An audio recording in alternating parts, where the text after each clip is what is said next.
bien, súper bien. Ahora vamos a pasar para cerrar la mañana con el doctor Carlos Finsterbuch, que está aquí gentilmente esperándonos después a que nos atrasamos. Doctor Carlos Finsterbuch es urólogo, el past president de la Sociedad Chilena de Uroginecología y Piso Pélvico de Chile. Carlos, muchas gracias por aceptar la invitación. Muchas gracias. ¿Qué se compartió? Parece que compartí lo que no era. Dame un segundito. No, sí, era disfunción del vaciado, decía. Sí, no, me refería a la pantalla. Creo que era la pantalla de presentación. Sí. ¿Está bien esa pantalla que se ve ahí? Sí, está bien. Muchas gracias. Parto por mis disculpas para todos los que, o sea, en realidad los maravillosos temas que han mostrado antes. Este es un tema un poquito más árido, que no nos gusta tanto, que siempre es bueno tener un urologo a la mano para que se haga cargo de estas pacientes, pero yo feliz de ayudar en comprender un poquito más de esto, ¿ya? Es sobre disfunción del vaciado, así que vamos a empezar directamente. Este es un tema que a todos nos incomoda porque nos falta mucho por investigar. Así que el que me quiera interrumpir y contradecir en algún dato, por favor, es bienvenido porque me encantaría que así fuera.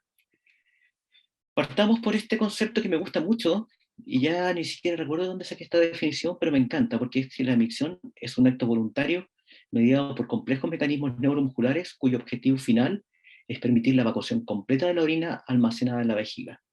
Me gusta mucho porque habla perfectamente de que tiene un componente de voluntariedad, está muy regulado y que tenemos que vaciar completamente, porque si no, estamos mal. Vamos a hablar de este ciclo que ya lo han visto muchas veces, pero es indispensable recordarlo. Vamos a ver un par de diapositivas hablando sobre esto, que está el ciclo vesical, que no tenemos que olvidar que nuestra vejiga y nuestro aparato esfinteriano se comporta en un ciclo que se llama flip-flop, o sea, que invierten sus funciones durante el llene y el vaciado.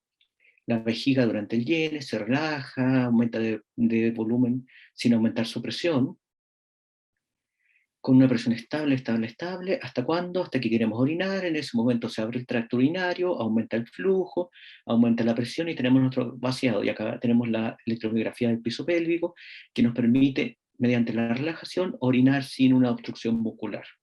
Entonces, se termina esto y nuevamente vuelven al revés su función. El tracto urinario se empieza a contraer y la vejiga se empieza a relajar. Yo creo que esto ya lo mencionaron Henry y Lacaro, pero es muy importante que lo sigamos hablando.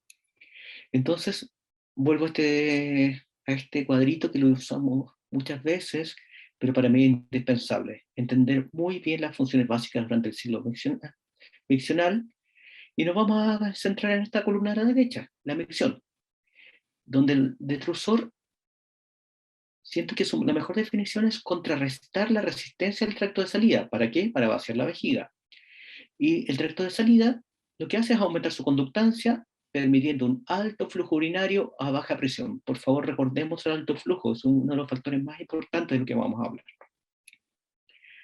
Entonces, vamos a hablar un poquito de la fisiología del vaciado. La fase miccional se inicia voluntariamente en los adultos por señales corticales.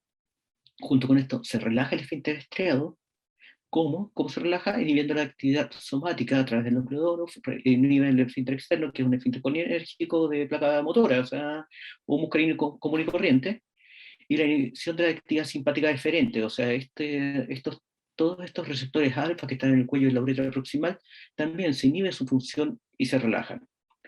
Entonces la contracción vesical es mediada por receptores muscarínicos en el cuerpo vesical, relajación del músculo liso-uretral y nos aporta mucho la liberación de óxido nítrico, que lo vamos a hablar un poquito más cuando hablemos de tratamiento. Pero esto es importante, eso es el reflejo más o menos arcaico, pero tiene que ser mantenido, porque si no la micción se interrumpe. Y necesitamos la mantención del reflejo miccional mediante interacción entre la médula el puente y mecanismos corticales, y mecanismos superiores como la sustancia gris periacueductal.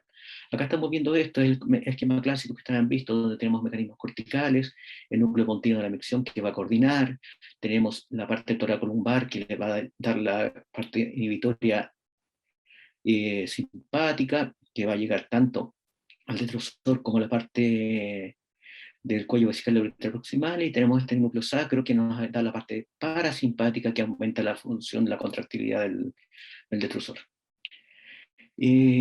Pensar que esto tiene una revolución en forma superior, sí, súper importante los centros, y tiene un nivel de efector en el músculo del detrusor. Me encanta este esquema de Auslander, que muestra que nos contraemos por la acción de los M3 que hacen la contracción directa a través de inositol-trifosfato, los M2 que se pelean contra los beta 3, y en conjunto el que gana decide si es que aumenta o disminuye la cantidad de AMP cíclico que relaja la vejiga. Por lo tanto, si es que el efecto colinérgico el que predomina, va a disminuir AMP cíclico y no se va a relajar tanto la vejiga, y va a predominar el efecto de contracción, que lo vamos a ver por otra parte. Y aparte tenemos estos receptores purínicos y muchos otros más que hacen que la vejiga se contraiga directamente. Así que acordémonos que todo, para que orinemos bien, es un tremendo mecanismo de control. Dicho esto, vamos a simplificar bastante las alteraciones del Yene. Todas las alteraciones del Yene nos van a llevar a incontinencia de orina o reflujo vesicoureteral. ¿Por qué? Porque si no permito que se almacene bien la orina, esa orina para alguna parte tiene que ir. Y las zonas de menor resistencia son la salida de la orina a través de la uretra, o que se devuelva al riñón. No están ciertos de reflujo, puede ser estasia urinaria también, pero es más o menos el concepto. ¿Y cuáles son las alteraciones que podemos tener? O hiperactividad del detrusor, que se van a generar en contracciones no lineales del detrusor, como en enfermedades neurológicas, en alteraciones de la pared, como en una ITU, por ejemplo, en hipertrofia del detrusor, neuropatía obstructiva baja, o simplemente idiopáticas, o disminución de la distensibilidad, que son procesos que afectan la pared misma de la vejiga. ¿Ya? Y también vamos a tener las alteraciones que tienen el tracto de salida, que básicamente es hipoactividad efeiteriana o alteración anatómico del tracto de salida, como vimos en la charla pasada. Ahora, vamos a lo que estamos pensando acá, alteraciones del vaciado. Las alteraciones del vaciado nos van a llevar o a retención urinaria o a reflujo vesicoureteral. ¿Por qué? Porque finalmente, si es que no puedo vaciar, a alguna parte va a ir esa orina. Y como ya no puedo vaciar, se me tapó una salida, ¿dónde va a ir? Hacia atrás, hacia el tracto urinario superior. Entonces podemos tener alteraciones nuevamente en el nivel del detrusor, como alteración de la contractilidad vesical, como sean alteraciones neurológicas, sobre distensión crónica, o alteración de la pared vesical por inflamación o fibrosis, inflamación crónica, generalmente estamos hablando acá, o aumenta la resistencia al tracto de salida, como obstrucción anatómica o obstrucción funcional, el caso del síndrome de Hinman, el caso del síndrome de Fowler. ¿Sí? Vamos a ir a la terminología de la ICS. La terminología de la ICS habla de la disfunción miccional como micción anormalmente lenta y o incompleta, basada en valores de flujo bajos, eso es muy importante, o residuos miccionales altos, generalmente mediciones repetidas para ver que estemos haciendo una buena medición. Pueden ser necesarios estudios flujo-presión, esto es súper urodinámico, me encanta la urodinamia, es lo que más hago. Así que yo creo que esto es un diagnóstico urodinámico. Sin embargo, sin el uso de urodinamia, podemos llegar al síndrome de vejiga hipoactiva, que es el conjunto de síntomas sugerentes de hipoactividad, me equivoqué al escribir, el detrusor, caracterizado por vaciado prolongado, con o sin sensación de vacío incompleto, generalmente acompañado de vacilación, sensación disminuida durante el Yene y chorro débil. ¿Por qué les hablaba tanto del flujo? Este es un estudio que me gusta mucho porque permite aclarar conceptos. Primero miremos el flujo, no la presión. Este es un estudio que ploteó resultados de flujo-presión de pacientes que tenían más de 100 ml de residuo postmiccional y menos de 100 ml de residuo postmiccional. Las cruces rojas representan las pacientes que no tenían residuo postmiccional, o menos de 100 ml, y lo plantearon en un gráfico. Cada uno de estos signos representa una paciente. Esa que está con la flecha es una paciente que orinaba a un flujo tremendo, de 50 ml por segundo. ¿Ya? O sea, en 10 segundos podía vaciar medio litro perfectamente, perdón, y su presión no pasaba de 10.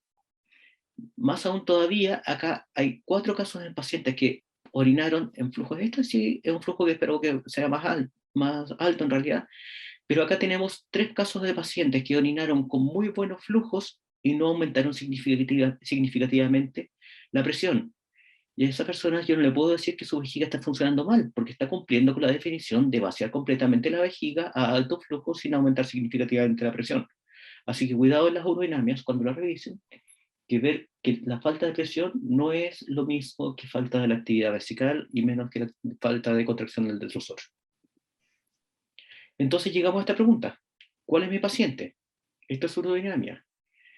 Para explicar, si es que hay alguien que no esté acostumbrado a las curvas urodinàmicas, vamos a ver que acá arriba tenemos la presión vesical y la presión abdominal.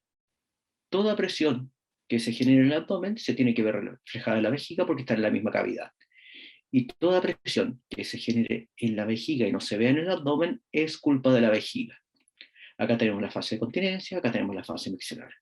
Este paciente tiene un flujo bajito y la presión del detrusor durante la fase miccional aumenta y aumenta mucho, y el flujo se mantiene muy bajito. Esta es la urodinamia de una paciente con obstrucción.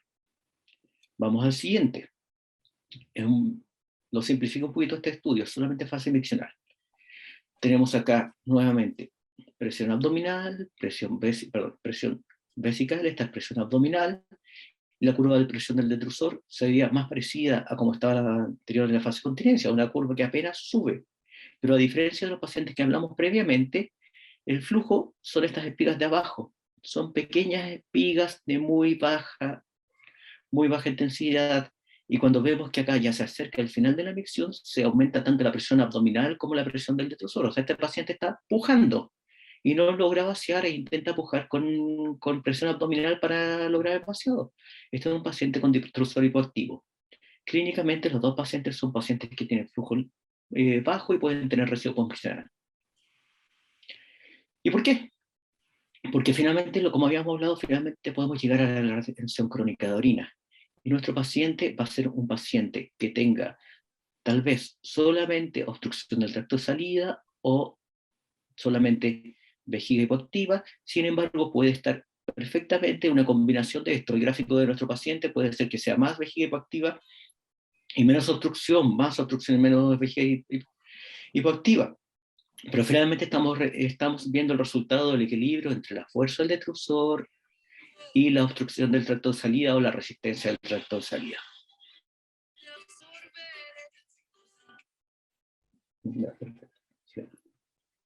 Entonces, vamos un poquito a definiciones. El detrusor hipoactivo es la alteración de la contractilidad del detrusor, que puede ser que es una alteración de la tensión durante la contracción isométrica independiente del largo de la fibra de reposo. Esta es una definición in vitro. O sea, yo tomo una fibra muscular, la pongo en un tensiómetro, en un dinamómetro, y la hago contraerse. Si esa fibra a la misma distancia, o sea, le hago una contracción isométrica, hace una fuerza adecuada, es un detrusor correcto. Si hace una fuerza débil, es un músculo hipoactivo. Esto es imposible de hacer en la práctica, no lo podemos hacer en vivo. Entonces, nos quedamos con las definiciones de la ICS, que son de manejo clínico: contracción de detrusor reducida en fuerza o duración. O sea, puede que empiece a contraerse con buena fuerza, pero después la pierde, es un detrusor hipoactivo. O si nunca tengo buena fuerza, también es un detrusor hipoactivo, que genera un vaciado vesical prolongado o falla en lograr el vaciado completo en un tiempo adecuado. O una contracción de baja presión, poco mantenida, o contracciones de a poquitito en forma de ola, como veíamos en el paciente anterior. Eso es nuestro detrusor hipoactivo. En cuanto a cuánto se sabe de esto, es poco, faltan estudios. Los últimos años han aumentado harto los estudios, pero en general acá se hizo, por ejemplo, este muy buen estudio con número de pacientes, hombres y mujeres, que de estos 600 pacientes en general, el 24% reportaron dificultad para vaciar su vejiga y solamente el 11% había oído que existía este diagnóstico de vejiga hipoactiva. ¿Ya? Ahora que vamos a los pacientes con síntomas del tracto urinario que se le hizo urodinamia, el 40% tenía hipoactividad entre hombres y el 12 a 13% tenía alteraciones urodinàmicas entre las mujeres. Yo creo que esto es de lo más relevante de este estudio. Estos son los pacientes que reportaron problemas y cómo va evolucionando por la edad de los pacientes que va evolucionando, reportaron problemas o sea, los pacientes que reportaron van entre el 20%, sin embargo, todo el resto de los estudios hablan de cifras incluso del doble. Estos pacientes que respondieron que tenían problemas en la vejiga, en otros estudios dicen qué pasa con ellos, qué síntomas tienen. Miren los números, pacientes con diabetes, con accidentes vasculares, con cáncer, son cifras altas. Acá hay un tema con el Parkinson, que cuando ya hay alteración del vaciado, generalmente estamos pensando en otras causas, como la atrofia multisistémica, pero eso lo vemos después. Pacientes con alteración en la vejiga, o sea, de alteración cardíaca, con esclerosis múltiple, o algunos que simplemente no sabemos. Así que está relacionado con la comorbilidad de nuestros pacientes, así que tenemos que pensar en nuestros pacientes que al envejecer van aumentando sus comorbilidades y van empeorando el funcionamiento de su vejiga. Esto, lo que les decía, este es un estudio estadounidense que decía por lo menos el 40% tenía un síntoma de vejiga hipoactiva. Así que no tenemos que pensar que esto es algo que no ocurre, simplemente es algo que no sabemos suficientemente bien. Y cuando vemos los síntomas, no son solamente síntomas de fase de miccional, también hay síntomas de fase de continencia. No voy a entrar en detalles, pero miren, hay muchos pacientes que tienen frecuencia, urgencia y nocturia. Así que tenemos que estar atentos tanto a los pacientes que tengan molestias de vaciado como molestias miccionales. Pensemos un poquito de fisiopatología. El vaciado requiere que esté intacto todo lo que hablamos previamente, con conducción y funcionamiento adecuado muscular. Y cualquier alteración en esto va a producir puede producir una vejiga hipoactiva. Entonces, ¿dónde puede estar la falla que nos va a llevar a esta retención crónica de orina? Puede ser en el músculo, que es la etiología miogénica, que puede estar perfectamente intacto el sistema nervioso, pero los músculos no son capaces de contraerse. Alteraciones musculares o pacientes, por ejemplo, con fotos. ¿Ya? Problemas en la salida. ¿Ya? ¿Qué pasó? Este paciente está siempre contrayéndose en forma isométrica. Estoy con un detrusor aumenta mi cantidad de contracción isométrica de la vejiga porque me cuesta vaciar, tengo que hacer más fuerza y produzco microisquemia en el detrusor y van dañándose poco a poco los músculos que me pueden llevar tanto a daño neurogénico como a daño miogénico. Y los pacientes con daño neurogénico provienen tal. Así que tenemos que pensar que todo esto está relacionado, todo esto puede ser la etiología y pueden ser todas al mismo tiempo la etiología de nuestro paciente. Esto es una visión general que hizo mi profesor Zimmer con Himanshu Agarwal, que hablaba un poquito que podemos tener fallas a niveles corticales. No sé si voy a tener, acá tengo a nivel cortical que va a fallar la integración del proceso de la micción. Podemos tener fallo en las vías eferentes y vamos a tener fallos en la contracción. Vamos a tener fallos en la parte aferente. ¿Y qué podemos tener? Que termine precozmente el reflejo de la micción y tengamos un recibo miccional alterado. O directamente en el músculo detrusor. Y esto vamos a perder intrínsecamente la contractilidad. Pensemos también en estos detrusores hiperactivos, vamos a volver a esto. Nuestra vejiga normal puede tener un envejecimiento normal, pero también hay muchos que tenemos vejiga hiperactiva idiopática, que esto puede estabilizarse en forma espontánea o con el tratamiento que le demos, o puede llegar al detrusor hiperactivo, con este proceso de isquemia podemos llegar a daño neurológico y daño muscular. Así que esto puede generar un destructor hiperactivo con disminución de la capacidad contráctil. Y eso puede generar la vejiga hiperactiva. Vamos a volver a ese concepto después. Solamente para ver que este concepto de detrusor hiperactivo parte antes de los 60 años como un tema inexistente, ya que vemos cómo con la edad va aumentando la existencia de detrusor hiperactivo con mala acomodación. Así que pienso en los pacientes mayores y no piensen nunca que porque hay hiperactividad significa que contrae bien nuestro paciente. Tenemos tantos factores que pueden afectar que nunca lo va a descartar completamente, y con la edad incluso es más probable que exista. Así que este concepto de hiperactivo, es posible que esta hiperactividad pueda ser una compensación a la dificultad del vaciado, o puede ser al revés, o sea, que he tenido hiperactividad primero y generé que pude tener daño muscular y daño neurológico y falló mi vaciado.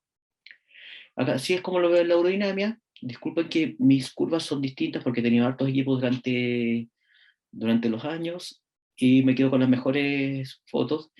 Y acá vemos la presión del detrusor, tenemos aumento de la continencia, incluso teníamos fuga durante la continencia, y al momento que le pido a mi paciente que orine, o sea, esta es la fase miccional, veo que tengo la misma contracción débil durante la micción y tengo un flujo intermitente de baja, de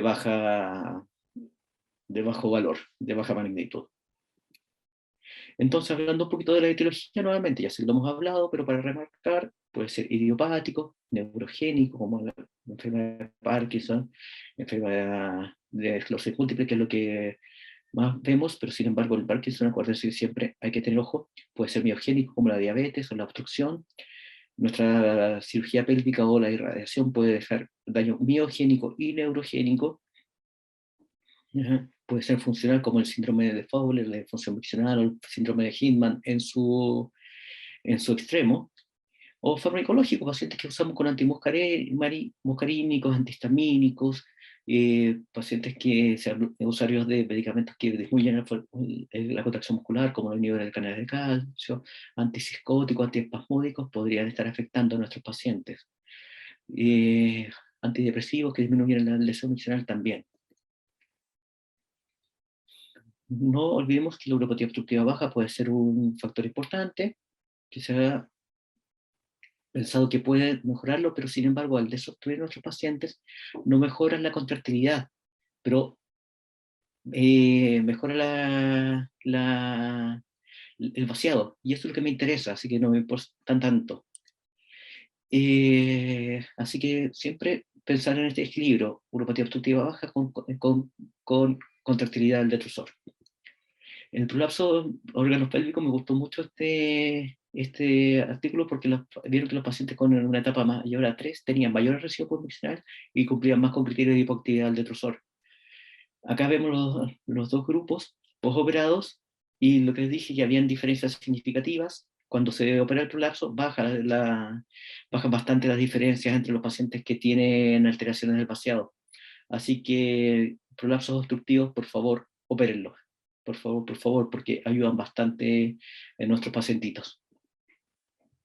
Vamos al diagnóstico en forma ya un poquito más urodinámica, lo cual es un problema para nosotros. A todos nos encantaría tener este tipo de urodinamia, donde acá la presión del detrusor es buena y nuestro flujo es bueno, sin apoyo a la presión abdominal.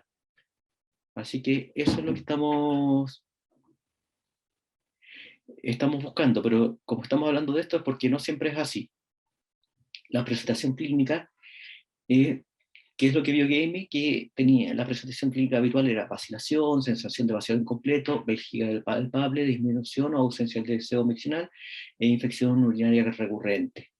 El examen físico, por favor, siempre ocupémonos del examen físico general, en nuestro examen pélvico, nuestro globo vesical, muy útil la palpación bimanual de la vejiga, desde la vejiga a través de la vagina y suprapúbica, para ver si es que hubo un residuo postmiccional elevado. Veamos el colapso del órgano pélvico, veamos cómo están los músculos, si no tengo todo contraído y eso dificulta la relajación del piso pélvico.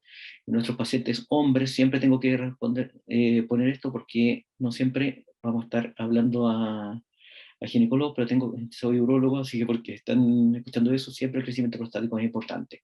En cuanto al examen neurológico, S2, S4, tonado del esfínter anal, reflejo cavernoso y reflejos tendinios. En el diagnóstico hay dos patrones que nos llaman la atención en la uroflujometría no invasiva, que es la curva alargada que vemos a la derecha o la curva intermitente que vamos a la izquierda. Residuos convencionales elevados es importante, pero no hay suficiente consenso en definir cuánto es un residuo convencional. En general, decir residuos convencionales sobre 100 o 150, estamos cayendo en un espacio donde tenemos un poquito más de consenso. Ese índice que está ahí, el índice de efectividad del vaciado, que vemos que es el volumen orinado partido por 100, partido por el volumen vesical premixional, es un factor que tenemos que empezar a considerar. Todavía no tenemos valores de corte para saber cuándo es normal y cuándo no, pero todos los estudios que queremos hacer en este sentido vamos a tomarlo en cuenta, así que por favor empecemos a recolectar esa información. Ya habíamos hablado de esta urodinamia normal, pero vamos a hablar de qué pasa cuando la urodinamia no es normal. Esto es mi urodinamia clásica de la difusión del vaciado por hipoactividad del detrusor. Entonces tenemos flujo bajo y alargado, asociado a presión que no es suficientemente sostenida y no es de gran magnitud, ¿ya? Que después cae en el tiempo antes de que termine el flujo correctamente. Desgraciadamente no existen métodos universalmente aceptados, y menos experiencia en mujeres respecto a los hombres, porque los hombres siempre tenemos la próstata, que nos ayuda a que después de que desobstruimos un paciente podemos estudiarlo nuevamente y es mucho más prevalente. Entonces tenemos varias formas para pensar lo que está el índice de contractilidad vesical, pero está básicamente basado en hombres. El factor de Watts. El factor de Watts va a estar en todas las curvas, en todos los reportes urodinámicos automatizados que les vendan como equipos urodinámicos, pero es muy difícil de entender y muy difícil de calcular. Básicamente se basa que me dice con qué velocidad se acorta un área muscular desde un volumen al otro. Y se supone que a mayor velocidad, mayor contractilidad. Perfecto. Hay otras cosas que son muy difíciles de practicar, y que es obstruir el flujo y ver con cuánta presión me quedo dentro de la vejiga. Eso podría estimar cómo está. Eso se llama un stop test o también existe el test de oclusión continua, pero en realidad es muy difícil de hacer en la mujer. El hombre se hace porque se aprieta el pene con un balón, con un manguito, y se puede ver, pero tampoco es tan útil. Otro es medir a las mujeres un homograma, que es todo lo que está bajo el perfil 25, es débil, pero no tenemos ninguna validación en eso, ¿ya? Así que es difícil de entender. Acá estamos viendo distintos valores de puntos de corte que podemos usar también. Los puntos de corte son útiles solamente porque me dan un valor predictivo positivo, pero no lo puedo aplicar en un homograma. Pero existen y hay distintos números que estamos usando. Pero en general vamos a tener que usar todos los mecanismos que estamos pensando. Hay algo que me interesó harto, que está publicado hace no tanto tiempo, que es el DCP. El DCP me dice cuánto se demora un detrusor en llegar desde el 20% de su presión máxima al 80% de su presión máxima, ¿ya? Durante la contracción isovolumétrica, o sea, antes de que parte el flujo. Y todos los detrusores que se contraen rápido significa que están con buena fuerza, y los que les cuesta contraer, si se contraen lento, son los que tienen baja fuerza. Y eso es algo que tenemos que ver luego si es que se puede aplicar a largo plazo, pero tiene una muy buena correlación con el factor de Watts.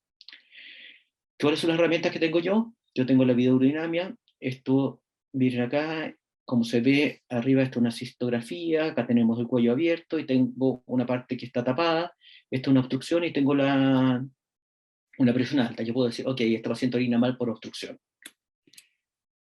Esta es una paciente de la Meli, de la doctora Cifuentes, donde le hice yo una videourodinamia, que estoy viendo que la vejiga se crece, se está llenando, está un poquito irregular durante el llene.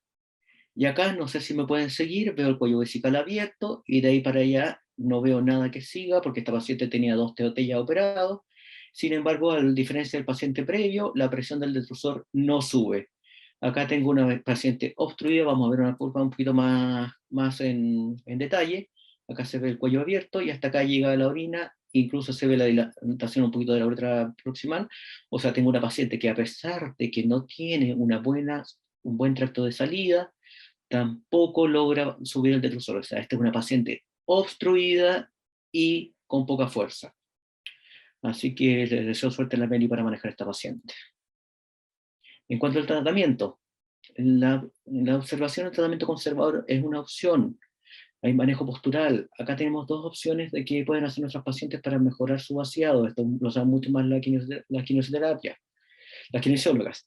Sobre el uso del banquito o no, no tengo la certeza de que uno sea superior al otro o que uno esté contraindicado por el otro. Eso lo van a saber mucho mejor las kines, pero hay pacientes que dicen que si orinan mejor con el banquito, yo se los dejo. Usar kinesioterapia de piso pélvico para que aprendan a relajar es súper importante, porque estoy manejando el tracto de salida, la obstrucción. Micción horaria.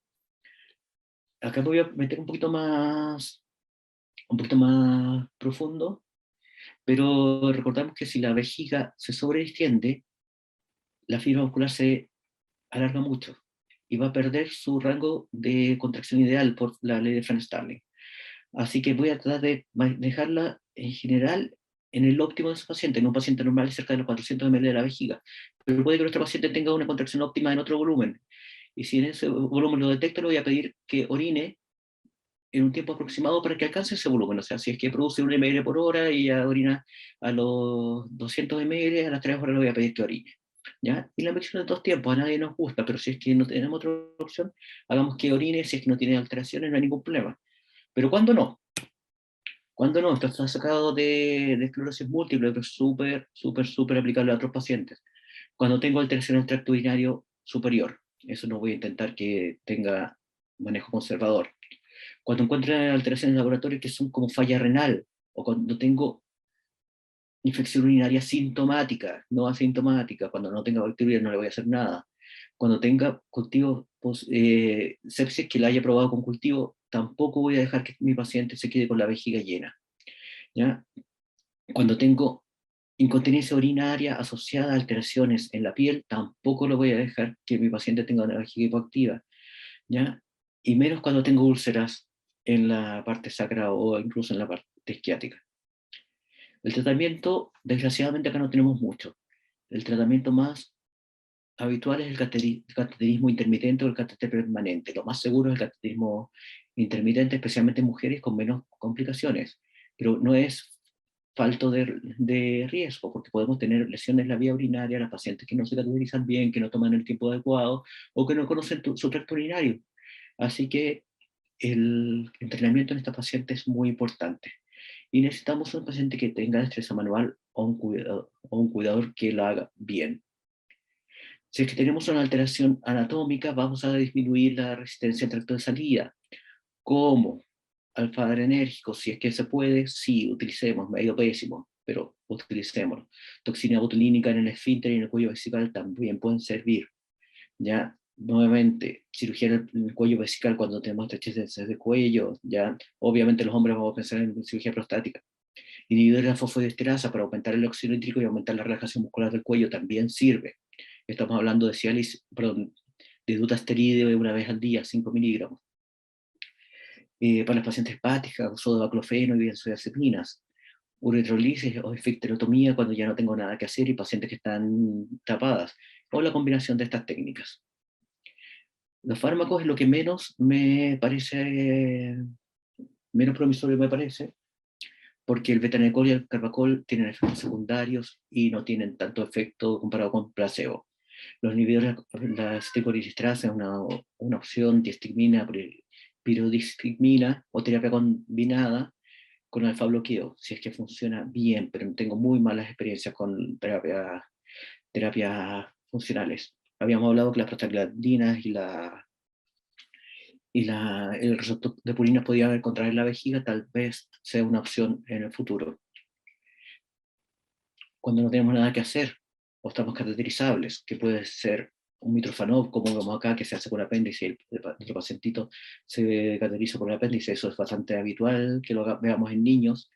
O cistostomía suprapúbica, que puede ser a caída libre, a bolsa, o podemos poner una válvula de esto. También son soluciones extremas en nuestros pacientes.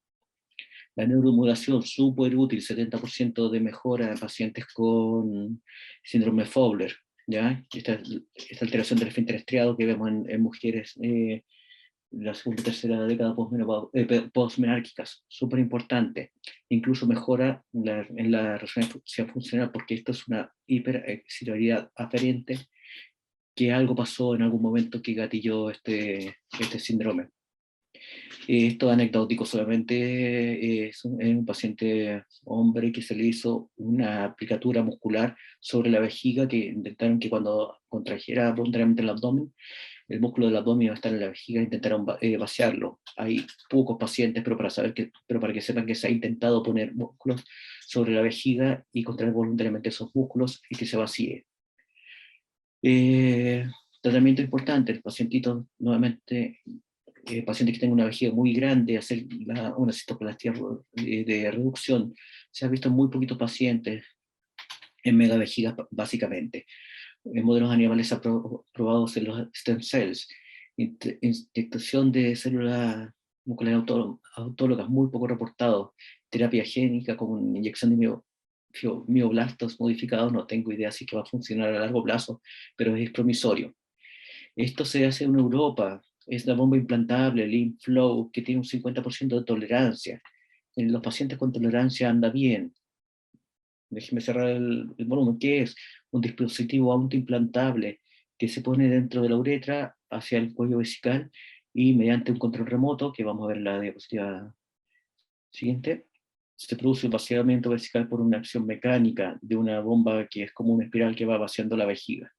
¿Ya? Vamos a ver que termina el video, espero que lo estén viendo bien.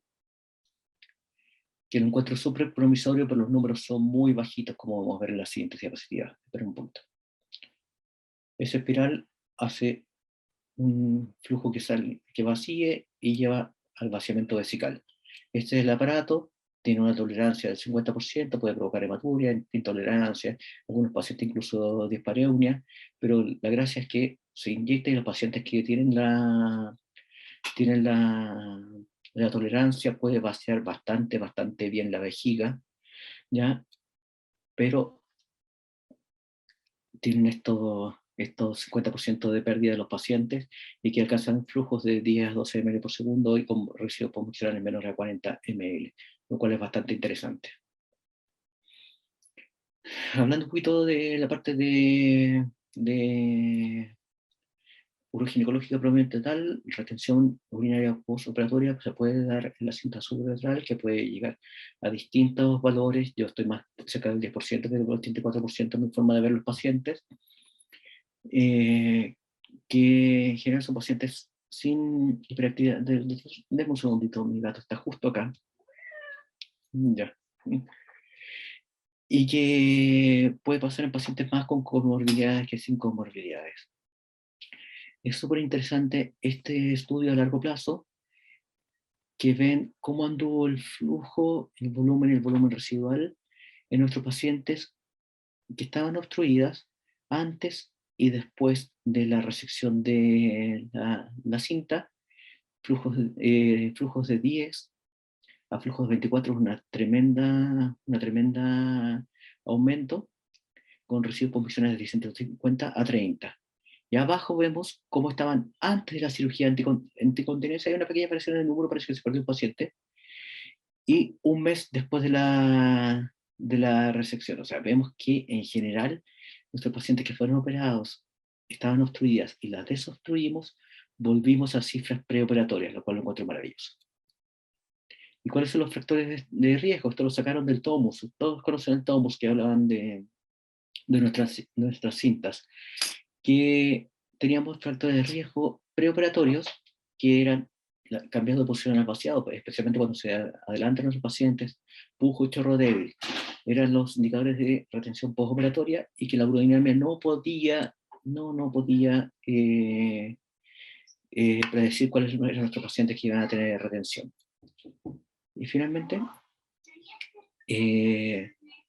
que nuestras consideraciones finales, que tenemos que incluir nuestros pacientes, preguntas sobre la fase miccional y los síntomas postmiccionales de nuestro paciente, incluso de incontinencia, examinar o medir el residuo postmiccional.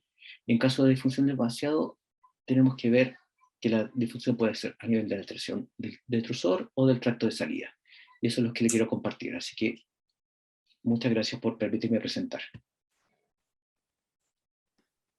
Excelente, Carlos. Muchísimas gracias. Oye,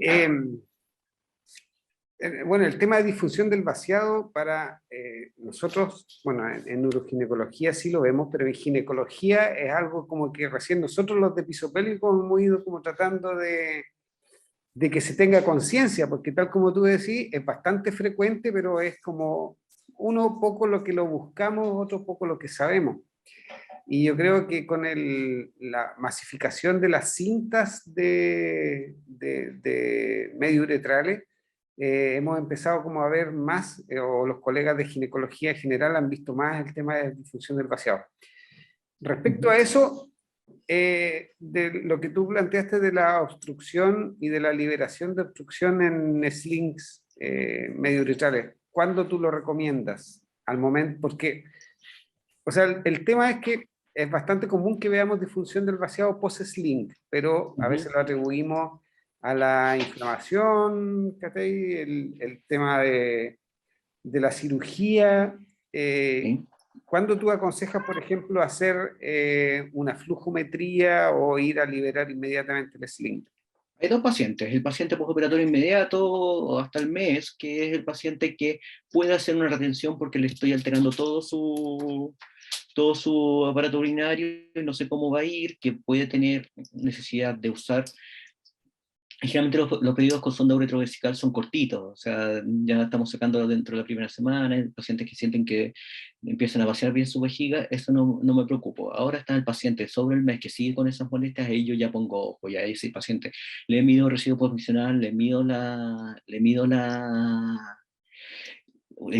hago una flujometría sin necesidad de hacer un estudio de flujopresión, porque realmente no considero que sea necesario, hay patrones obstructivos, aumento de residuo postmiccional, y ahí su paciente ya inmediatamente yo estoy pensando en sacarlo. Hay gente que moviliza el sling y eso lo hace en forma temprana, especialmente cuando tiene retención bastante severa, que no para después del primer momento que hice cateterización, lo cual lo considero válido, pero si ese paciente ya pasó el mes, pasó todo lo agudo, hice todos los cambios que podía hacer, yo inmediatamente pienso que este paciente puede estar obstruido. Distinto al paciente con hiperactividad, que pienso que puede tener un poquito de obstrucción, pero no me queda claro, porque eso ya puede pasar con el tiempo, puede ser que yo desenmascaré la hiperactividad del detrusor. Pero el paciente ya en los primeros meses, que ya está con síntomas obstructivos, me preocupo y trato de sustraerlo, principalmente porque estoy frente a un mecanismo que mi alteración quirúrgica fue en la intervención inicial. Después va a haber un tema de cicatrización que no me va a mejorar el vaciado, al contrario, me va a hacer que esté más tensa mi malla, se va a retraer, puedo tener más cicatricial sin tener que ver incluso con la malla, y ese paciente quiero vaciarlo lo antes posible para retomar la función del transdusor antes que se produzcan los... Benjamín, por favor. Perdón. A todos nos ha Antes de pasado. que... Sí, y le encanta venir en este momento. Antes de que se produzcan los cambios isquémicos, sé que cambien mis miocitos por fibroblastos, antes de que mi vejiga pierda su capacidad contráctil. Eso es lo que yo no quiero que pase, por eso quiero que sea rápido. ¿Ya? Totalmente de acuerdo. Carlos, acá tenemos una pregunta. Adelante. Una consulta, en la paciente yo mostré en el caso que había tenido 2 slings que al final resultaron en una obstrucción con un residuo postmiccional aumentado. ¿Qué se le hizo al final? ¿Con qué procedimiento se realizó? No le he preguntado a la Meli, tengo que preguntarle, yo le sacaría... A ver, hay dos opciones, podemos hacer con esa paciente dos cosas sin saber, sé lo que pasó finalmente, no sé si se operó finalmente, pero que habíamos hablado con la Meli eran dos cosas. O la obstruimos definitivamente, le ponemos un Burkamid o algo así para que el tracto urinario se cierre y la cateterizo, ¿ya? O trato de manejar el vaciado de alguna forma que me pueda servir más, kinesiolterapia, que relaje los músculos, que trate de hacer un poquito de CRD, lo cual yo no me gusta mucho porque puede aumentar artificialmente la presión vesical sin aumentar la abdominal y puedo tener reflujo, pero en adultos no es tan importante. ¿Qué haría yo con esta paciente? Trataría de olvidarme de la obstrucción, o sea, la obstrucción ya es algo que viene, manejaría sintomáticamente la incontinencia y manejaría la vejiga para que, en caso de que una vez manejada el tracto de salida empiece a tener un poquito de hiperactividad, lo bloqueo completamente y trataría de hacer que la paciente se cateterizara. Esa sería mi orientación, porque siempre va a ser más peligroso que la vejiga no se vacía, que la paciente esté incontinente o que esté obstruido el tracto de salida, y eso lo puedo manejar. Si me salto la fase miccional y lo vacío de otra forma, mi paciente puede tener una vejiga segura igual. No le sacaría las mallas en todo caso, yo no trataría de mejorar el vaciado, porque no sube nada la presión del detrusor, yo doy por perdido ese detrusor. Claro, en ese caso ya no tiene vuelta ese detrusor, porque mostraste Sí. está, pero muerto. Ahora, si la paciente me dice, me da lo mismo mojarse, pero lo que quiero es no cateterizarme, al revés, pues, ocupo CREDE, ocupo relajación del piso pélvico, Claro. puedo sacarle incluso la malla y si la paciente no le importa, se mojará, ¿ya? Pero siempre inyección periuretral puede ayudarme un poquito a aumentar la resistencia sin causar tanta obstrucción, así que aprovecho de pasar el dato de que vamos a tener nuestro taller en el Congreso de Urología, o sea, de Uroginecología, de los inyectables periuretrales. Así que si están interesados, ahí vamos a trabajar. Pero yo creo que es una opción también, o sea, aumentar un poquito la resistencia y favorecer el vaciado. Sí. Sí, a veces en esos casos, tal como tú decías, al final la paciente elige el mal menor o lo que le molesta menos, ¿sí? O la incontinencia o la retención. Y ver, Estamos trabajando, sí, perdón, Henry, estamos trabajando en calidad de vida, o sea, el paciente tiene mucho que decir, tiene mucho que decir. Ahora, si me empiezan a aumentar las infecciones urinarias, si que empiezo a ver que la paciente tiene lesiones perineales, me cambia el tema, pero si es que la paciente está estable, no tengo mayor daño por la incontinencia o por la retención, que la paciente decía. Exactamente. ¿Alguna otra pregunta para el doctor Finsterbuch de la gente que está por Zoom?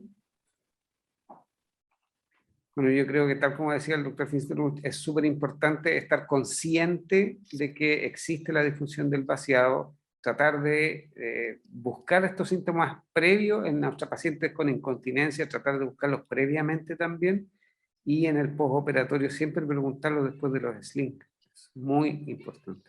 Importante. Bueno, Carlos, te Ya, pues nos agradezco dejo. Muchas gracias. muchísimo. Nos vemos. Creo que me demoré igual que todos, lo siento, pero No te estoy claro. preocupes. Así que Estamos un abrazo seguros. grande. Un Nos abrazo, vemos. Carlos. Nos Adiós. Que esté vemos. muy bien. Chao, chao. Gracias, chao. Bien, vamos un poquito atrasados, 1 hora con el módulo, entonces lo que vamos a hacer es que vamos a partir inmediatamente con otro. No, mentira, vamos a parar y vamos a volver a las 3 con anamnesis inclusiva y de ahí vamos a seguir con salud trans y las clases de sexualidad que la doctora Alarcón no las va a hacer sincrónicas, sino que están grabadas, las vamos a subir después al YouTube del departamento y las van a poder ver ahí. Bien, así que a almorzar y nos vemos a las 3 de vuelta.